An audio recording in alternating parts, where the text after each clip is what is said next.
Welcome to our episode with Joe David, the founder of the Nephos Group, where we'll be talking about the UAE and Dubai.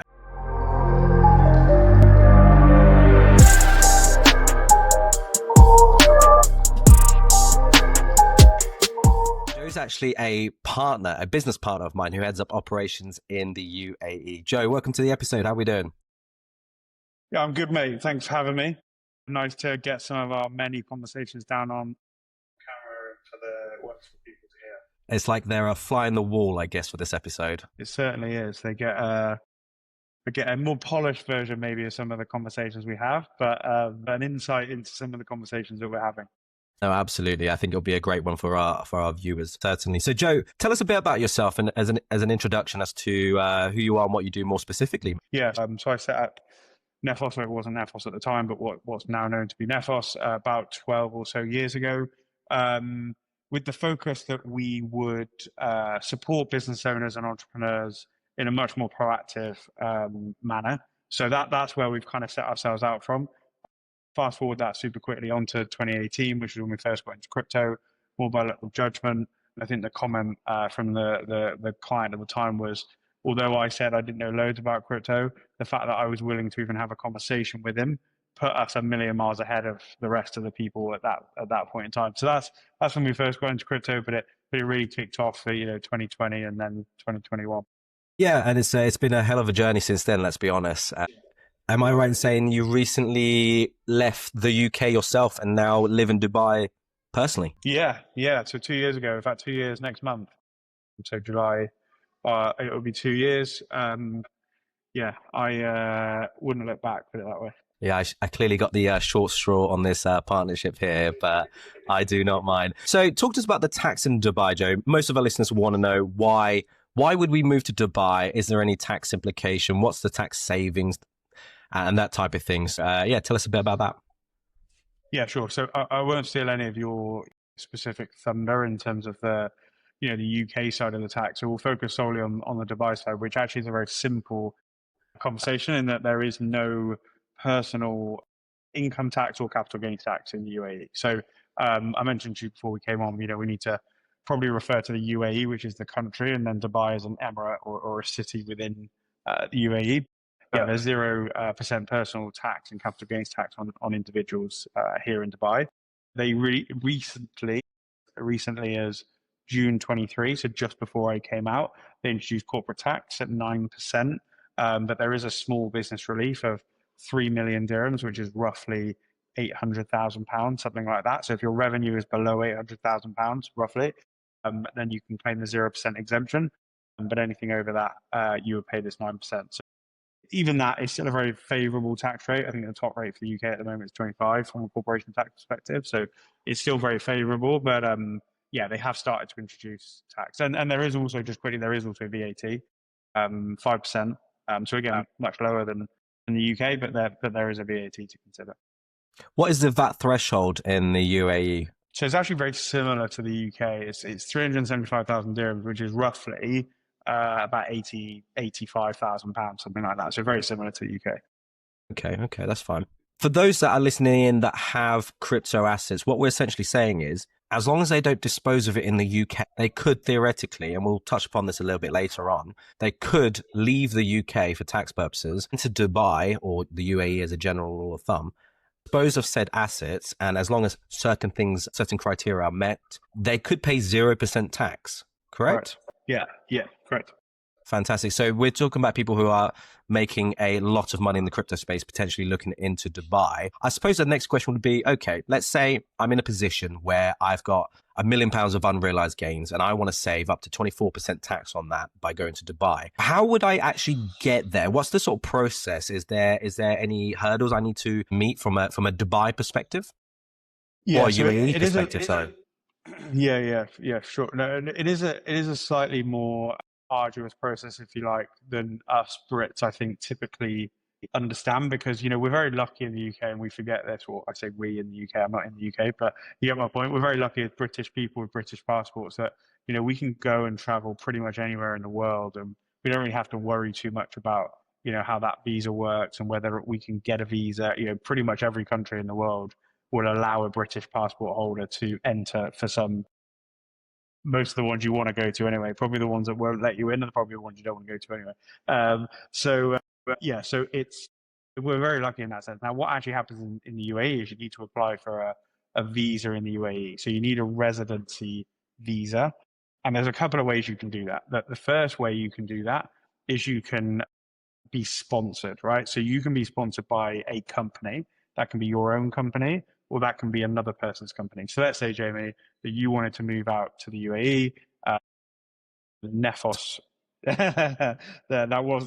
was a hypothetical situation, just to be clear.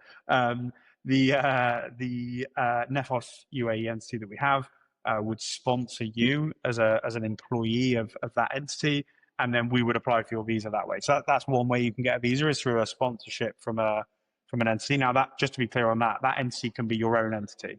So you can be a shareholder, director shareholder of a company and get a visa. So you can effectively sponsor yourself. Absolutely fine. The other route is you get what's called a golden visa. And a golden visa has a few different criteria, but the most clear and obvious one at the moment is a investment in property or in investment funds within the UAE. So they've recently lowered the threshold. So if you buy a property worth 2 million dirhams, about £500,000 at today's money, maybe a little bit less, you can qualify for a golden visa, and that means that you get a 10-year visa to stay in the UAE, no questions asked, nothing at all. So they're the two ways to do it. I should have probably said as well, with the company side, the company visa is a 2-year visa. So every 2 years you have to renew that visa. I mentioned about passports a second ago, and I say that because as Brits, we're very lucky in that, the UAE, hopefully for a very long time, will very easily accept British nationals and passports as a visa kind of application process. But there are some jurisdictions and there are some places in around the world, countries and passports that, it can be quite scary, because after a couple of years, the UAE could say, well, actually, we don't want any passport holders of XYZ country coming in. And then you've got that issue of how do you renew it? So, a golden visa takes that away because you've got a 10-year visa that you don't need to worry about. But if you have the company visa, then it does pose a little bit of risk, because every 2 years you've got to renew. Okay, so just to recap, there's two options. Number one is to create a limited company in the UAE and sponsor yourself, or be sponsored by one that's already been set up there. And there's no difference between the two. They're absolutely fine. And this will be more towards those who are moving a whole business out there or looking to move out there for business purposes, AY income, etc. The second option is if you actually buy a property over £500,000, roughly speaking, to get that 10-year golden visa rather than just a 2-year. And that's probably going to be more appropriate for those who are in the crypto space, shall we say, looking to move out there, who might not necessarily want to be working. Is that fair to say? Yeah, it is, but I think the other opposite to that is that you can set up a company out here to do whatever you want. So you can set up a proprietary trading company, which is effectively a company set up to trade your own funds. There's no regulatory license for that. You do need an NOC, so no objection certificate from VARA, which is the regulator. But there's no issue with you setting. It's a simple case of filling out a questionnaire, showing that you only trade your own money and not third party money, and then they'll give you this NOC, and you can set up a proprietary trading company. So, or you can set up a consulting company. So you might, consult to a few places, or, there's also no requirement for that entity to actually have an activity in a sense. So you don't actually need to run significant income through this company in order to have the visa. So yeah, it seems like it might be more appropriate for employed people or for business owners, but actually, in theory, anyone could do it if they wanted to pay for a company setup and use that. Because you've got to remember, some people don't want to invest their money in the UAE property market for whatever reason. It might be that they don't want to take it out of crypto. So, this option means that they can still get what they want, if you like, which is a visa out here, without having to liquidate cash to put it into the UAE property market. So just very quickly, Joe, say I was a client of myself and I go, you know what, I want to move out there. What is the first step you'd say I'd need to take? Would it be to talk to someone like you? Would it be to do general research? Is there anywhere like a government website we can go to? Yeah, I mean, look, I think this day and age, the first thing people always do is they use ChatGPT or something like that to get a broad idea of. I'm glad you didn't say Google and you said ChatGPT. Well, I mean, yeah, I was just my next comment was going to be that ChatGPT is the next Google, right? Or sorry, is the new Google. It's the replacement of people don't Google things now; they ChatGPT, right? So So I think that's where most people get their first bit of info. And it's funny actually, because we talk about Google, right? And back in the day when people would Google stuff, they'd come to us and go, well, I've Googled this, and it'd be completely incorrect. These days they go, I've ChatGPT'd it, and it's actually normally quite accurate. So I would do a little bit of research if you can yourself. It's always good, I think, to arm yourself with information. But then, find a reputable company like us to talk you through the process and to manage that process for you. Is you can do it yourself. Like, it's absolutely possible to do it yourself. It's not massively complex. It's just knowing the right things at the right times and the right buttons to press, as always, to get the right outcome. That seems fair. So apart from the tax benefits and everything else, are there any sort of perks or lifestyle changes you'd like to highlight with Dubai? Please don't make me too jealous, Joe, because I've seen the photos, I've seen the lifestyle. It seems lovely. Is there anything like that you'd like to share with people who are thinking about going to Dubai or the UAE in general? Yeah, I guess I'll start there with a question. What color is the sky that you're looking at outside your house right now, Jamie? Grey. It is grey. There are some clouds and a little bit of sun, but yeah, okay, I get that. Yeah, I mean, I don't see a cloud. All I see is blue sky. So there's your first there's your first reason. But no, in all seriousness, this place is built on convenience. It's built on giving people a kind of life that is simple, that is easy, that everything is possible. So we mentioned earlier, I can be sat here very busy right now. I've got to go out later. I can order a guy to come to my house and deliver petrol effectively to my car, right? Obviously. Wait, hold on. I just want to reiterate that. You don't have to go get petrol yourself. I mean, there's two sides to this, right? Not only do you not have to go, if you do decide to go, you don't have to get out of your car because they fill it up for you at the petrol station. Okay, so there are petrol stations. There are petrol stations, yeah. But you can also get people to come and fill out your car at your place. Do they do that with electric cars? It's the same price. Do they drive around with electricity in their van? I don't think so. Just thought I'd ask. You never know. They're driving around with a gas tank on them. Okay, what else is there in Dubai that's going to, just something different that might be, apart from the weather, the lifestyle, it seems like it's very convenient from what I'm understanding. Very convenient, very convenient. The schools are excellent. I get that question a lot. I can't move, so I've got kids. And I'm like, well, I moved with 2 kids. The schools here are excellent. I said to someone earlier, one of the topics that my 9-year-old had this year was, will AI be the last invention that the humans ever create? What a thought-provoking topic for a 9-year-old to be thinking about. In the UK, you're lucky if they talk about anything, like anything of note, let alone talk about, topics such as, AI or things like that. So, he built a drone in his class. Like, it's a very, very forward thinking. The facilities they get is amazing. Don't get me wrong, you pay for it. The schooling here is private schooling, so you pay for it. But I think that's one thing that people need to bear in mind about Dubai is you can pretty much get whatever you want, but you have to pay for it. If I want a doctor's appointment, I could get a doctor's appointment in 10 minutes. Absolutely no questions asked. I would be able to get a doctor's appointment in 10 minutes. As we have spoken about multiple times, I smashed my laptop screen the other day, or my son smashed my laptop screen. Yeah, I took it to the mall at 8 o'clock at night.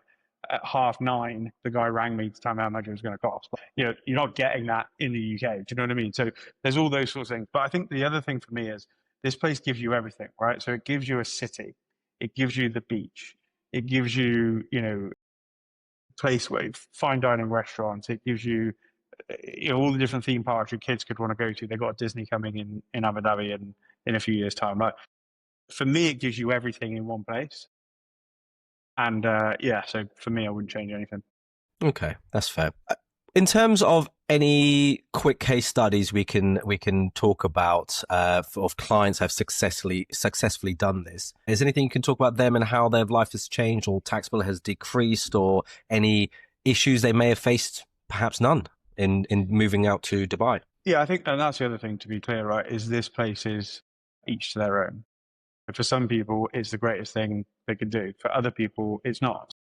Just because I think it's fantastic doesn't mean that everybody will, right? So I just want to clarify that as well. But for these guys, a client that we had together, a UK, I actually met him like 4 years ago, maybe, at a random kind of tube station in London for a coffee just outside, just to kind of catch up on his, at that time, very small crypto trading activity.